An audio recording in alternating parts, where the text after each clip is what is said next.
Hello, welcome to Movie Summaries. Today we are summarizing a 2016 horror and thriller movie called Lights Out. Fair warning, there are spoilers in this summary. Enjoy, and be sure to subscribe to watch more videos weekly, and hit like. The movie begins with a man named Paul Wells, video chatting with his son Martin late at night from his work at a textile factory. Martin tells his father that his mother Sophie is acting strange again. She is talking to herself. Paul assures his son that he will be home in an hour, and he is going to make Sophie better. This is going to cost him dearly. While preparing to close the factory, Paul's assistant Esther experiences strange things. The lights of the factory turn on and turn off, and the clothes on the rack move by themselves. However, Esther brushes it aside as her imagination. When she turns off the lights in one of the rooms, a strange figure appears. When Esther notices the figure, turns the lights back on to inspect, but the figure disappears. She turns the lights on and off multiple times. Why is she even doing all of that? She needs to get the heck out of there. The figure appears right in front of Esther. Startled, Esther runs to inform Paul about the figure. Paul is on the phone talking to someone about Sophie. Paul says Sophie's erratic behavior is starting to take a toll on their son. Esther interrupts his call and warns him about the figure. Paul dismisses her and advises her to just go back home. A little while later, as Paul is about to leave the warehouse, he remembers Esther telling him about seeing someone in the back room. He decides to investigate and proceeds towards the room. He really is asking for it. However, Paul comes across the same figure, crouching on the floor like an animal in a dark part of the poorly lit hallway. Suddenly, the lights go out, and when the light returns, the figure appears closer to him than it was earlier. Frightened, Paul decides to run for the exit. Halfway to the exit, Paul trips. The figure claws his leg when he passes through a small patch of darkness. He picks himself up and notices the frightening figure standing in the dark. He observes that the figure is standing right at the edge of the ground where the darkness ends. Figuring out that the figure can't travel in light, Paul makes a run for a nearby lit room and locks himself inside. He grabs a baseball bat and watches out for the figure, but suddenly, the lights outside begin to go out. The lights in his room begin to flicker before completely going out, leaving him in the dark, vulnerable. The figure seemingly opens the door as Paul prepares himself to fight. However, Paul gets snatched from behind into a darker corner. When the lights return, Paul's badly mangled dead body is seen on the floor on the other side of the warehouse. He has no one but himself to blame for being so curious in a damn horror movie. The movie then cuts to Martin's sister Rebecca's apartment. She just finished hooking up with her boyfriend Brett. He asks her if he can stay the night, but she sends him home. Later, at home, as he is about to go to sleep, Martin hears his mother talking to someone in another room. Sophie is in a room talking and apologizing to someone in the dark bathroom. When Sophie notices Martin looking at her, she apologizes on behalf of both herself and the person she is seemingly talking to for waking him up, but she dismisses him and sends him back to bed. When he turns around to say goodnight to his mother, the little boy notices a creepy hand appear at the corner of the door. Frightened, Martin runs back to his room and locks himself inside. It appears someone, or thing, is trying to unlock his door. The next day, Rebecca gets a call from Martin's school after Martin falls asleep in his class for the third time in a week. They call her to school after failing to reach his mother on the phone. An official named Emma from Child Protective Services introduces herself to them. Emma reveals that she was assigned to Martin after their father Paul was found dead. Rebecca then reveals that Paul was actually her stepdad. She has had a rocky relationship with her mother after her father abandoned when she was a child. Martin reveals that he hasn't been able to sleep at home lately due to his mother and her elusive friend. He asks Rebecca if she left home because of their mom's friend, but Rebecca tells him that it was more complicated than that. Martin pleads with Rebecca to let him stay with her for the night, but Rebecca drives Martin back to his home. Brett is excited to meet Rebecca's mother, but she tells him to wait in the car as she takes Martin back to Sophie. As they walk into the home, Martin tells his sister that Sophie has been talking to someone named Diana. Upon hearing Diana's name, Rebecca stops dead in her tracks and asks Martin where he heard that name. Martin reveals that he heard their mom talk to someone named Diana. Rebecca assures him that Diana isn't real and it is someone Sophie made up. Sophie welcomes the two of them into the home. As Rebecca tells Sophie about Martin's sleep deprivation, Martin rushes into the room and starts packing his bag. While walks out of his, there's a door he peeks over at, and all of a sudden, a dark figure jumps at him from the other side. He panics and rushes away. Things begin to heat up between Sophie and Rebecca when the latter learns that her mother has again stopped taking her antidepressants. Rebecca decides to take Martin over to her place for a few nights and calls out Martin to pack his clothes. Martin, who has already packed his stuff, instantly shows up with his clothes all ready to go. Sophie starts crying and pleads with her daughter to not take Martin away, but Rebecca refuses to listen and takes her half-brother back to her apartment. Before leaving, little Martin promises his mother that he will be back in a few days and reminds her to take her medicines. Aw, what a good kid. Later that night, she then hears some scratching noise coming near the bedroom door and assumes it must be Martin. She sees someone hunching over and scratching the floor. The lights from the tattoo parlor's blinking sign outside shines on and off into Rebecca's room every 5 seconds or so. To her horror, Rebecca notices that the figure is only seen when the light of the sign is off, and then it disappears when the lights turn back on. The figure eventually catches Rebecca watching her and charges towards her. Before it could get to her, the lights turn back back on, and the figure again disappears. Rebecca quickly turns the light of her room on and starts looking for her brother. Thankfully, he is fine, and she finds Martin sleeping in the bathtub with a flashlight on. The next day, Sophie calls CPS and sends Emma to Rebecca's home to get her son back. Rebecca explains the situation to Emma, but she tells her that her hands are tied and takes Martin back. Rebecca later notices the same Diana carved on the floor. The incident takes her back to her childhood. She recalls finding a desecrated drawing made by her of her family in a dark closet. In the drawing, the picture of her dad had been crossed, and a new figure named Diana had been added between Rebecca and her mother. Rebecca finally believes that Diana is real and rushes to Sophie's home with Brett. Sophie is out running errands, so the two use a spare key to sneak into her home. She heads to her mom's study and goes through her documents. She comes across a box containing information about Sophie's past. She learns that as a child, Sophie was admitted to a mental institution where she met a girl named Diana. Diana suffered from a rare skin disorder, which made her extremely sensitive to light. Diana had a history of violence and was infatuated with Sophie. The doctors at the hospital tried to treat Diana's illness with an experimental light procedure, which went terribly wrong and resulted in Diana's death. Rebecca suddenly hears noise coming from her old room and goes over to inspect. However, Diana closes the door and traps her inside. Diana warns Rebecca to stay away from Sophie and yanks her up to the ceiling, trying to strangle her with her necklace. Rebecca starts screaming for help. Fortunately, Brett hears her call for help and comes to her rescue. They both then bolt out of the house with Sophie's box. After school, Sophie tries to introduce Martin to Diana. Martin gets scared and pleads with her to let him go, but she forces him to meet Diana. Diana appears behind Martin, which freaks him out. Little Martin rushes to turn on the light, angering Diana. She proceeds to attack him, but Sophie gets in her way.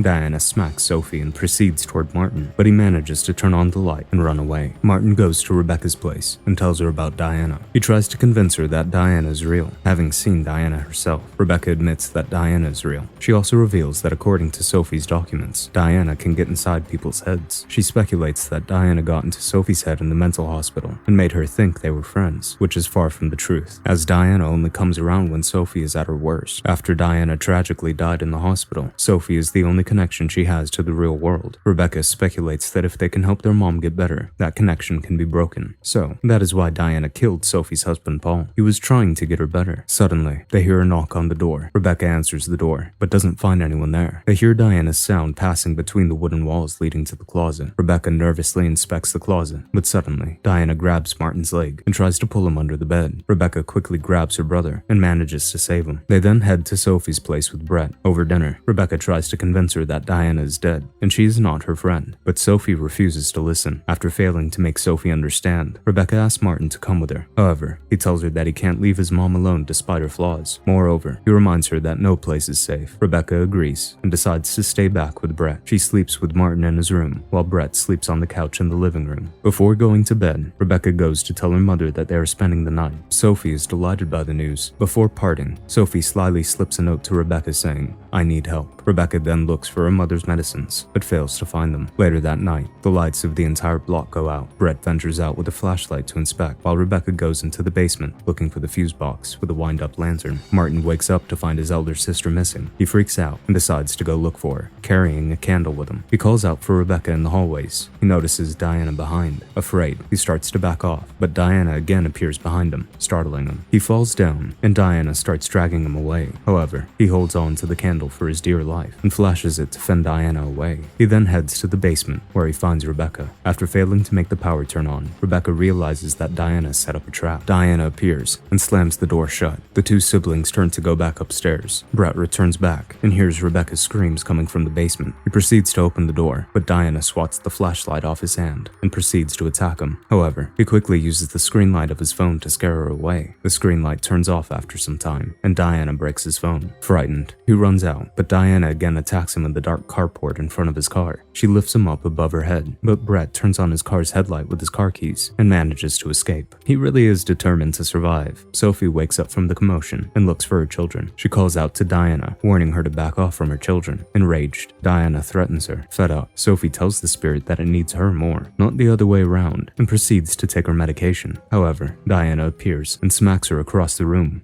knocking her unconscious. Rebecca and Martin, who are still locked in the basement, start looking for ways to keep the spirit out. They find a furnace and use scrap papers to light the fire. Rebecca then asks Martin to keep the fire going and leaves to investigate the basement with a UV light she found in a box. She comes across writings on the walls carved by Diana and realizes that she has been living in the basement as it is always dark. Suddenly, Rebecca is attacked by Diana, but Martin hears her screams and fends off the spirit with the lantern. So, it turns out the UV light can kill germs, but not spirits. Brett returns with 2 police officers. The officers ask him to stay outside. As they venture into the home, they free the 2 siblings from the basement, but Diana kills one of the officers when he follows Diana into the kitchen. What kind of idiot follows a ghost into the kitchen? Rebecca warns the second officer about Diana, but she ignores her warnings and also ends up getting killed. Frightened, Rebecca proceeds to flee with Martin, but he refuses to leave without their mother. Brett comes to the door, and Rebecca sends Martin with him as she goes upstairs to look for their mother. Upstairs, she is confronted by Diana, who throws her from the balcony onto the ground floor. Rebecca survives the fall. Diana then jumps downstairs to finish off Rebecca, but Sophie shows up with a gun from one of the fallen officers. She warns Diana against harming her children, but Diana laughs off her attempt at saving Rebecca, telling her that bullets can't harm her. Sophie then points the gun on her head and shoots herself dead. Diana turns into dust. Rebecca breaks into tears and mourns her mother's death. Later, Rebecca is seen sitting in an ambulance with Martin and Brett. Brett comforts the 2, and the power to the street comes back. Damn, I did not see that coming from Sophia. Guess it was the only way to get rid of the crazy Diana. Hope you enjoyed our summary.